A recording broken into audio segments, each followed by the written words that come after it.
I was visiting Washington, D.C. when I knew it was time. Time to cut 6 inches of hair off. Hair that was breaking off after a decade of chemical perms and flat irons.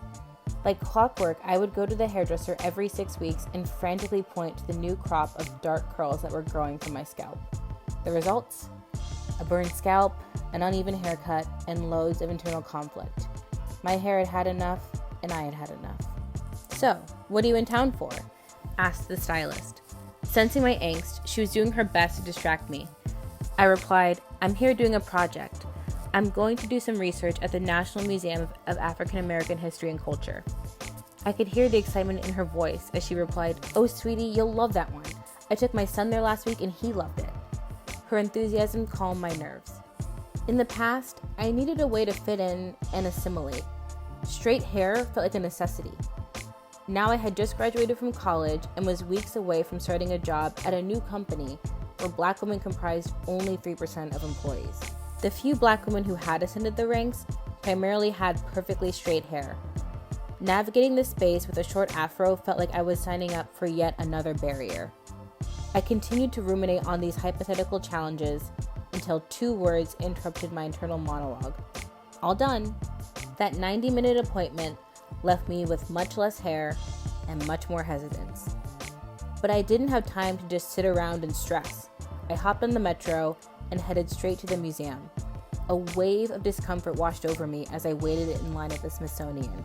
Were people staring? Were they judging? I couldn't help but project my own insecurities. I let the hypotheticals haunt me until I crossed the museum's threshold. Once I stepped inside, relief settled in. A vast array of visitors strolled throughout the halls, including tons of Black families. Different complexions, mannerisms, and hairstyles came into view as I explored the museum further. I became more and more relaxed as I took in different exhibits. A fraught history lay behind each hairstyle. The exhibits weaved a narrative that has existed for generations. Black Americans have been socialized to think that our hair is something to tame. De facto and de jure policies prevented or discouraged us from wearing our natural hair. Assimilation was survival, and straight hair was a key component. But over time, we took back our image. Without saying a word, the museum's exhibit spoke back to me.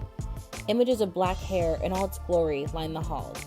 There were cornrows on cultural icons, afros on activists, locks on leaders, and braids on other brilliant minds. For years, I had believed that having straight hair was something that I needed to do. It provided a sense of security, and that it was one less barrier to acceptance, inclusion, and respect from others. But that was an illusion. When I cut off my hair, I could finally begin to define self-acceptance on my own terms.